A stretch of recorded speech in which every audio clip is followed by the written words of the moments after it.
അപ്പോൾ ഇന്ന് ഞങ്ങൾ പുട്ടി വർക്ക് ചെയ്യുന്ന ഒരു വീടാട്ടോ ഈ കാണുന്നത്.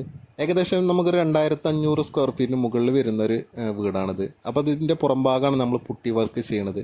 അപ്പോൾ നമ്മൾ പുറംഭാഗം പുട്ടി ചെയ്യുമ്പോൾ നമ്മൾ വാട്ടർ പ്രൂഫ് പുട്ടി തന്നെ ഉപയോഗിക്കുക. പിന്നെ അതുപോലെ ഏത് കമ്പനീൻ്റെ ആയാലും കുഴപ്പമില്ല, നല്ലത് തന്നെ ഉപയോഗിച്ച് കൊണ്ട് വേണം ചെയ്യാൻ. നല്ലതുപോലെ മിക്സ് ചെയ്തിട്ട് ഇതുപോലൊരു ഡ്രില്ല് നമുക്ക് വേണം, പുട്ടി മെഷീന് അത് വേണം. അതുകൊണ്ട് മിക്സ് ചെയ്തിട്ട് വേണം പുട്ടി അപ്ലൈ ചെയ്യാൻ. അപ്പോൾ അതിൻ്റെ പുറംഭാഗത്താണ് നമ്മൾ പുട്ടി വർക്ക് ചെയ്യണത്. ഈ ഒരു വീട് മലപ്പുറം ജില്ലയിൽ പെരിന്തൽമണ്ണക്കടുത്താണ് ഈ ഒരു വീട് സ്ഥിതി ചെയ്യുന്നത്. അതിൻ്റെ പുട്ടി വർക്കാണ് ചെയ്യണത്. ഏകദേശം 2500 സ്ക്വയർ ഫീറ്റിന് മുകളിൽ വരുന്ന ഒരു വീടിൻ്റെ പുട്ടി വർക്കാണ് ഇന്ന് നമ്മൾ ചെയ്യണത്.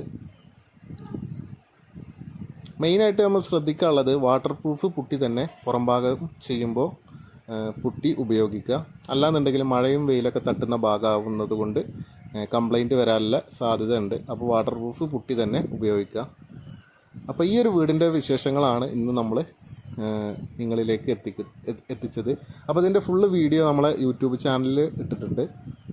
അപ്പോൾ അത് ഫുള്ള് ഡീറ്റെയിൽഡായിട്ട് നമ്മൾ ചെയ്തിട്ടുണ്ട്. അതിൻ്റെ റേറ്റും കാര്യങ്ങളൊക്കെ പറഞ്ഞിട്ട് ഡീറ്റെയിൽഡായിട്ട് നമ്മൾ ചെയ്തിട്ടുണ്ട്. അത് എല്ലാവരും ഒന്ന് കയറി കണ്ട് നോക്കുക.